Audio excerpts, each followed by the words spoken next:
Welcome to In the Spotlight. I'm Janelle Broderick. This year in the Horowitz Center, artists are exploring the theme of power. In the theater department's fall show, Mr. Burns, a post-electric play, student actors tell a story about a society that has lost power. Bill Gillette, chair of theater and dance, directed the production. Mr. Burns is a crazy play that follows a group of survivors after a future apocalyptic event in which there's no longer electricity in the world.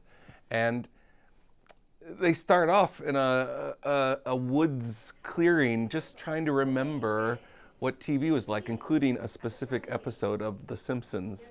And as they work through it, you find out a little bit more about them and what they're dealing with in this new world. And then in the second act, they've now become this group of traveling performers who go around the country performing Simpsons episodes for people. When the third act begins, 75 years have passed and the performances have evolved. It's become something that's a cross between Greek drama and The Simpsons and musical theater and everything all tied together. And by watching the play, you sort of see the evolution of this new form of theatrical entertainment. Going into rehearsals, most of the students had seen The Simpsons, but they weren't all familiar with the specific episode reenacted in the play.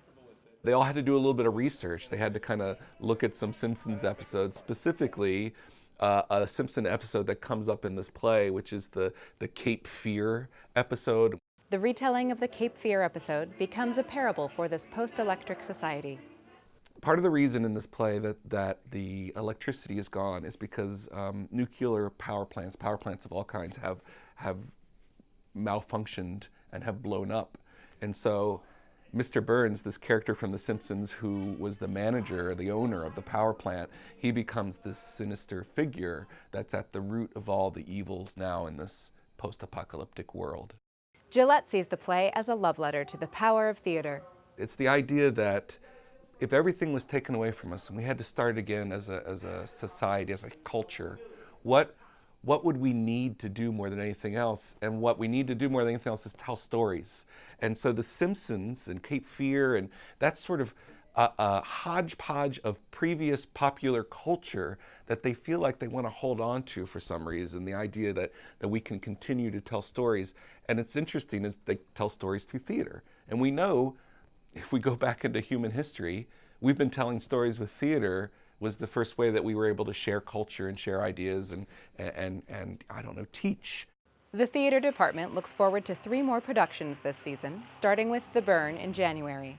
It's a play about a group of high school students and social media and a drama teacher and how a production of The Crucible, which is about witches and the burning witches at the stake in the Salem witch trials, how that kind of goes together with these students and social media, and how 3 of the students end up burning one of the other students through social media. In April, theater coordinator Jenny Mail directs Wheel of Fire. It's an adaptation of some old Greek plays, Iphigenia and the Oresteia, all together, but done in an interesting style based off of influences of South Asian theater called Rondo. And then this summer, we're going to be doing the 25th annual Putnam County Spelling Bee, a musical outside in our amphitheater space, the Dreyer Stage. For more information about the HCC Theater Department, visit howardcc.edu/studenttheater. I'm Janelle Broderick for In the Spotlight. See you next time.